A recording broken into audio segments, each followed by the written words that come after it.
Selamat pagi pemirsa, apa kabar Anda di pagi hari ini? Senang sekali saya Heri Orun kembali menjumpai Anda dalam Berita Papua. Sejumlah informasi pilihan dan teraktual disiapkan tim redaksi kami. Berikut 3 berita utama kami sajikan untuk Anda.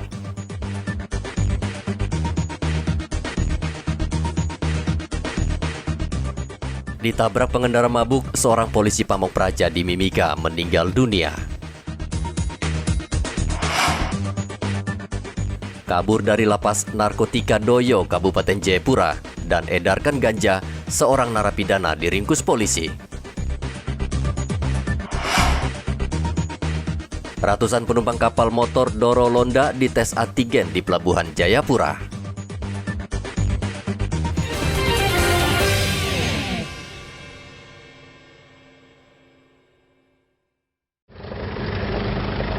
Kecelakaan lalu lintas merenggut nyawa seorang polisi Pamong Praja, Mimika. Korban meninggal dunia dalam kecelakaan lalu lintas yang terjadi di SP3 Mimika Rabu lalu. Polisi masih menyelidiki penyebab pasti kecelakaan, namun diduga penabrak dalam keadaan mabuk saat mengemudikan kendaraannya. Saksi mengatakan kecelakaan terjadi ketika pengendara mengambil jalur sepeda motor dan saat itu korban tengah melintas dengan sepeda motornya. Kanit Lakalantas Polres Mimika Aibtu Gultom mengatakan pihaknya masih mengumpulkan sejumlah bukti dan akan memproses kasus ini secara hukum.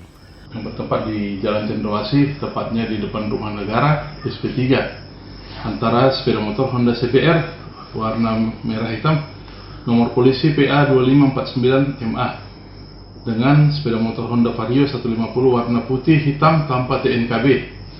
Di mana pada saat kejadian mengakibatkan salah seorang pengendara dari Honda CBR warna merah hitam atas nama Minto Zikwa meninggal dunia dalam perjalanan ke rumah sakit. Terkait kasus laka lantas ini, pihak unit Gakum Satlantas Polres Mimika sementara dalam proses penyidikan, di mana pengendara Honda Vario 150 warna putih hitam tanpa TNKB masih dalam proses perawatan. Sementara kami juga baru menerima beberapa saksi mata di TKP. Dalam kronologis kejadian itu berawal dari pengendara Honda Vario 150 atas nama Nelson Bukalele dengan membonceng Yakobus Juwito dalam keadaan dipengaruhi alkohol melaju dari arah Timika dengan tujuan Kuala Kencana, dan pada saat itu pengendara almarhum Minto Zikwa yang setelah melaksanakan kebetulan beliau Satpol PP telah melaksanakan apel siang, hendak pulang ke rumahnya di perumahan Satpol PP SP5. Namun pada saat tiba di TKP, pengendara Honda Vario tersebut karena dalam keadaan dipengaruhi alkohol mengambil jalur daripada Honda CBR sehingga terjadi tabrakan dan kedua pengendara baik penumpang dan pengendara terpental jatuh ke aspal. Sementara penanganan ini diproses oleh Gakum Satlantas Polres Mimika. Polisi telah membawa 2 sepeda motor ke Mapolres, sementara si penabrak masih dirawat di rumah sakit. Minuman keras seringkali menjadi pemicu kecelakaan lalu lintas, namun masih banyak warga yang seolah tidak peduli, padahal tidak sedikit nyawa melayang. Dari Mimika, Papua, Igobat Momolin melaporkan.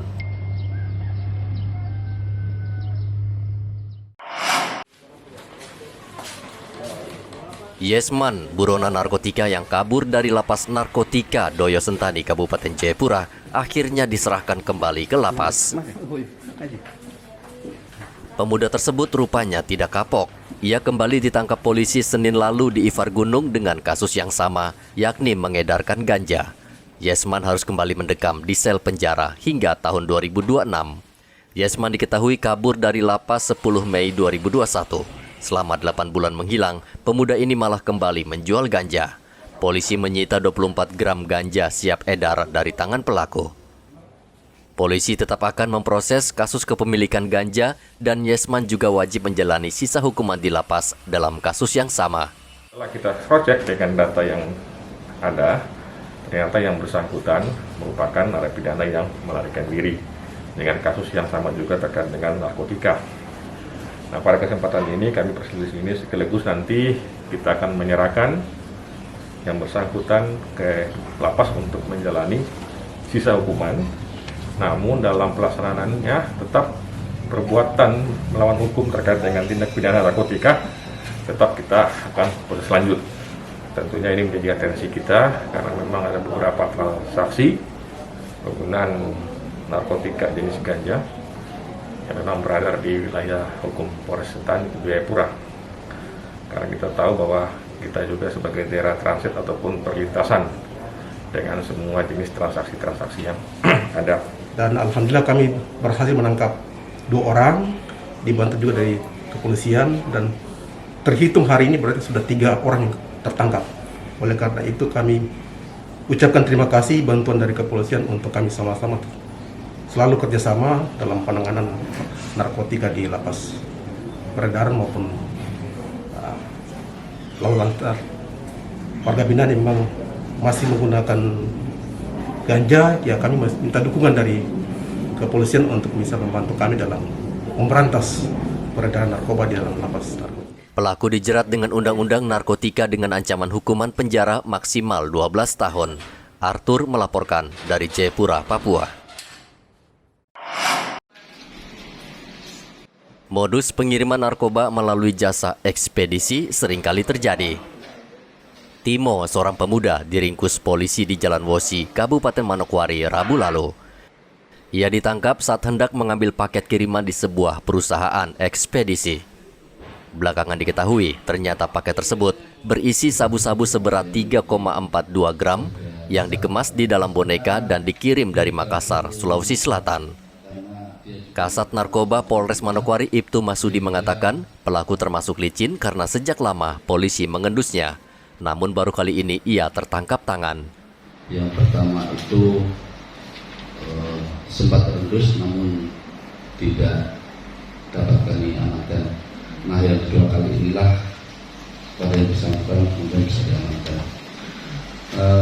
Berkaitan dengan tersangka menggunakan sabu-sabu, ya termasuk dia menjadi pengguna, sehingga dalam hal ini kami terapkan pasal 114 ayat 1, pasal 112 ayat 1, dan pasal 127 ayat 1 huruf A.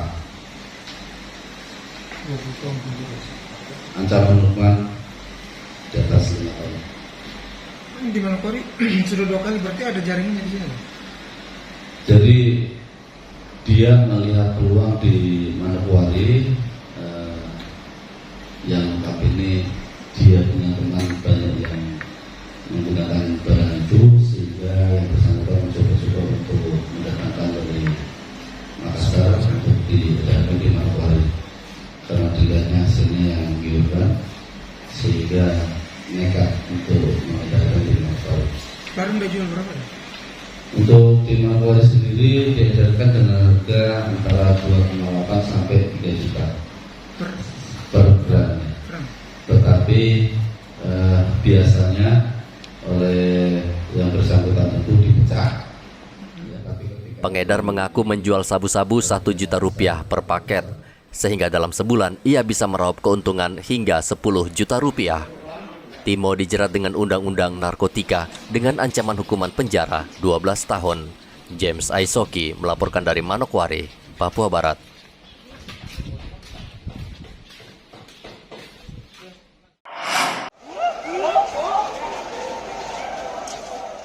Untuk mengantisipasi penyebaran COVID-19, polisi memperketat jalur masuk penumpang melalui Pelabuhan Jayapura. Kamis kemarin ratusan penumpang yang turun di pelabuhan ini harus menjalani tes antigen. Operasi justisi menjaga status zona hijau saat ini memang sedang gencar dilakukan Satgas COVID-19 agar kasus varian Delta yang merebak pada pertengahan tahun lalu tidak terulang. Satu persatu penumpang kapal yang berjumlah 197 orang diperiksa dan hasilnya negatif.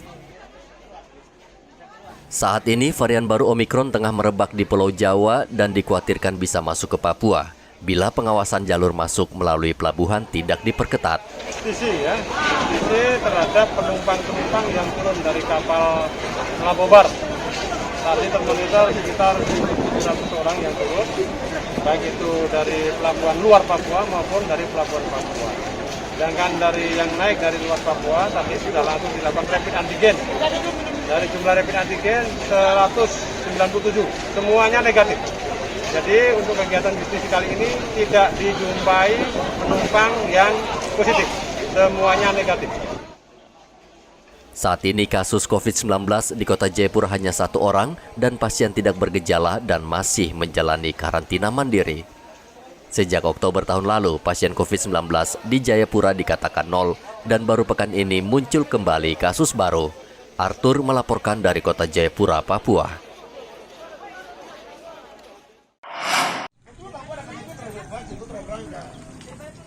Untuk mempercepat capaian target vaksinasi, tim vaksinator di Kabupaten Tolikara laksanakan vaksinasi langsung mengunjungi rumah masyarakat. Petugas mendatangi satu persatu rumah warga dan langsung melakukan vaksinasi di tempat. Sistem jemput bola ini cukup efektif karena warga tidak perlu datang ke puskesmas sehingga capaian vaksinasi bisa memenuhi target. Selain rumah warga, petugas juga mendatangi sejumlah tempat usaha seperti rumah makan dan bengkel. Untuk mengajak warga Tolikara untuk melaksanakan vaksin kedua agar semua bisa sehat dan alam dalam kesehatannya untuk bepergian dan aktivitas. Untuk itu seluruh masyarakat agar bisa berbondong-bondong ke puskesmas. Polisi juga tetap membuka gerai vaksinasi di Polres dan Puskesmas sehingga warga mempunyai pilihan untuk vaksinasi. Capaian vaksinasi di Kabupaten Tolikara sangat rendah, yaitu baru 1,6% dari target 165.000 warga atau baru 2.500 warga yang divaksin. Kepercayaan masyarakat yang rendah terhadap vaksinasi menjadi salah satu faktor capaian vaksinasi masih rendah di wilayah Pegunungan Tengah Papua. Rian Tonai melaporkan dari Kabupaten Tolikara, Papua. Seolah berpacu dengan waktu, vaksinasi massal di Mimika terus dikebut. Meski capaian vaksinasi sudah di atas 70%, namun Dinkes masih belum memenuhi target vaksinasi. Target yang ditetapkan hingga bulan ini belum tercapai. Ternyata banyak kendala yang ditemukan, salah satunya ketakutan warga atas vaksinasi, sehingga membutuhkan sosialisasi. Sementara varian baru Omikron sudah merebak di Pulau Jawa dan jumlah yang terpapar terus meningkat. Masih 1%. Masih 1%. Ya, termasuk saya ini, kemarin saya tidak sempat untuk dosis ketiga karena saya rencana kemarin mau sama-sama dengan masyarakat di Banti untuk mendapatkan vaksinasi dosis ketiga, jadi masyarakat Banti dosis 1, tetapi ya sudah terlewat dari 3.000 sekian tenaga. Oh, dari 3.000 sekian. Nah, vaksin pertama, vaksin boosternya apa? Moderna Pak? Atau? Sinovac. Ya. Dinas Kesehatan menggandeng TNI Polri untuk mempercepat vaksinasi agar bisa mencapai target. Sejauh ini vaksinasi tidak bermasalah di perkotaan karena banyak tersedia gerai. Namun yang menjadi masalah adalah vaksinasi di pesisir dan pedalaman yang harus diakui membutuhkan waktu dan tenaga. Capaian vaksinasi di Mimika berkisar 71% atau baru sekitar 123.000 warga yang divaksin. Sementara target yang harus dicapai 172.000 warga. Vaksinasi 1 dan 2 sangat penting karena menjadi syarat untuk vaksinasi selanjutnya, yakni penguat atau booster yang diyakini bisa menangkal varian baru Omikron. Dari Mimika, Papua, Igobat Momolin melaporkan.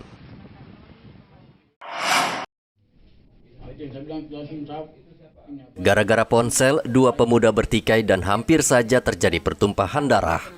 Jayanto, warga Kuamki Baru Mimika, kesal karena telepon genggamnya hilang Rabu lalu. Ia menuduh temannya Simpson telah mengambil ponsel miliknya. Namun Simpson marah dituduh mencuri. Ia lalu mengambil senjata tajam dan hampir saja membacok Jayanto di rumah kontrakan mereka. Jayanto akhirnya melapor ke polisi dan melerai pertikaian kedua pemuda ini. Namun Simpson keburu melarikan diri. Terkait kasus pengancaman yang terjadi di kompleks rumah hantu, itu bermula dari seorang bapak datang melapor ke penjagaan Polsek Miru bahwa telah terjadi kasus pengancaman yang dialami oleh dirinya. Kemudian oleh piket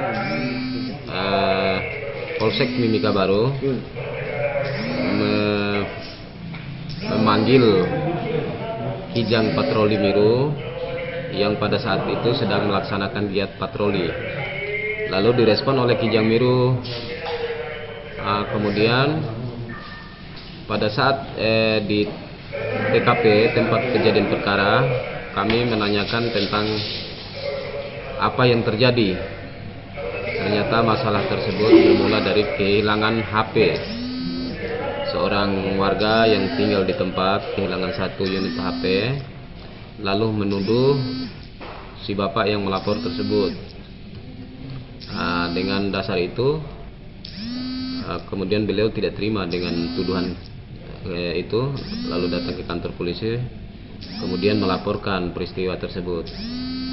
Oleh kita disarankan untuk diselesaikan secara kekeluargaan di Polsek Mimika Baru dengan dibuatkan undangan agar tidak terjadi keributan di kemudian harinya.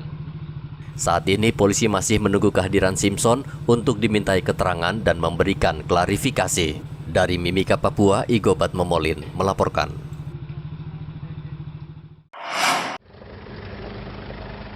Warga Mimika yang mengurus surat izin mengemudi di awal tahun 2022 meningkat. Pada bulan Desember tahun lalu, rata-rata warga yang mengurus SIM 50 orang setiap hari. Saat ini rata-rata mencapai 100 orang. Ini menunjukkan warga semakin sadar dalam berlalu lintas. Kasat Lantas Polres Mimika Ibtu Devrisal mengatakan kenaikan jumlah warga yang mengurus SIM disebabkan razia yang sering dilakukan polisi.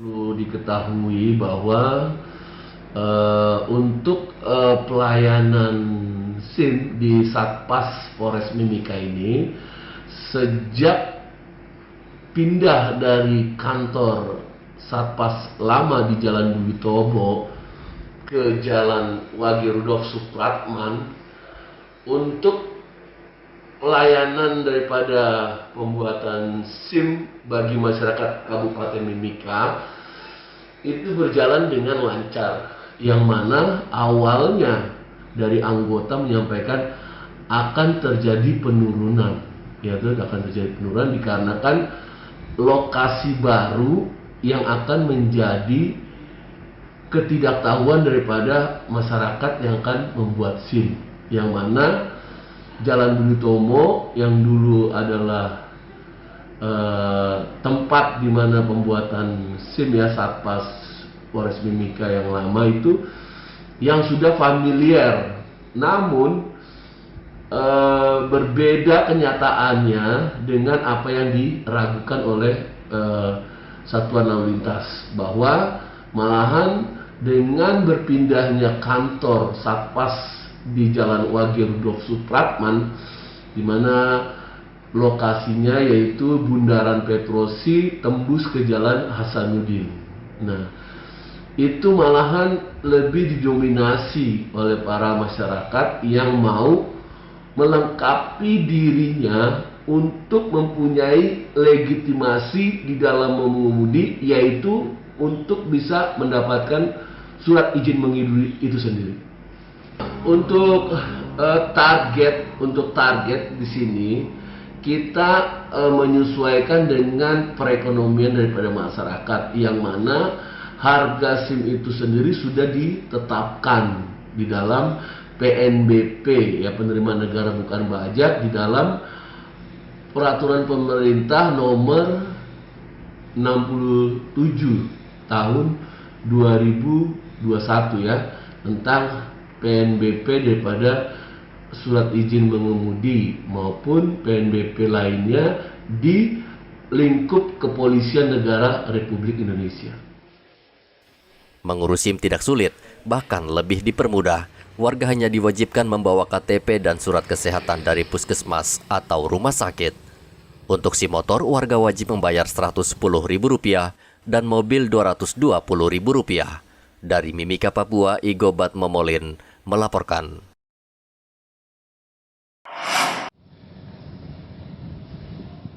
Dinas Penanaman Modal dan Pelayanan Terpadu Mimika menerbitkan 3.583 perizinan sepanjang tahun 2021. Izin yang paling banyak dikeluarkan adalah izin usaha perdagangan, surat izin mendirikan bangunan, dan surat izin pengelolaan lingkungan.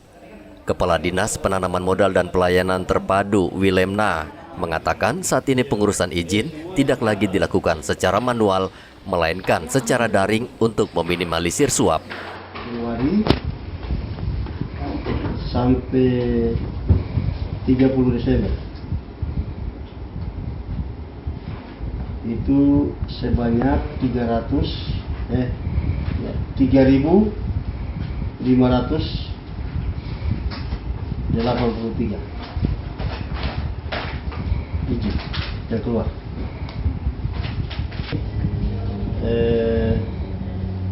Perizinan yang saya tantangan apa itu yang disebut dengan manual ya, yang saya sebut yang saya tantangan manual itu IMB ya, IMB. Terus dari perikanan, kemudian dinas-dinas lain ya untuk manual. Sedangkan yang sampai kita masuk sekarang 2022 ini semua sudah tidak ada ini lagi, sudah online semua, proses. Jadi memudahkan. Jadi pelaku usaha langsung datang ke perizinan. Terus mereka melihat kelengkapan pelaku usaha punya dokumen. Kalau sudah lengkap sudah kali itu juga keluar. Sistem pengurusan izin melalui daring juga mempermudah petugas saat masa pandemi sekarang ini. Dengan perizinan dan birokrasi yang dipermudah, pengusaha diminta untuk tidak lagi menggunakan jasa calo. Dari Mimika, Papua, Igobat Momolin melaporkan. Pemirsa, informasi tadi mengakhiri jumpa kita dalam Berita Papua. Saya Heri Orun mewakili seluruh kerabat kerja yang bertugas mengucapkan terima kasih atas kebersamaan Anda. Selamat pagi, selamat beraktivitas, dan Wanyambi.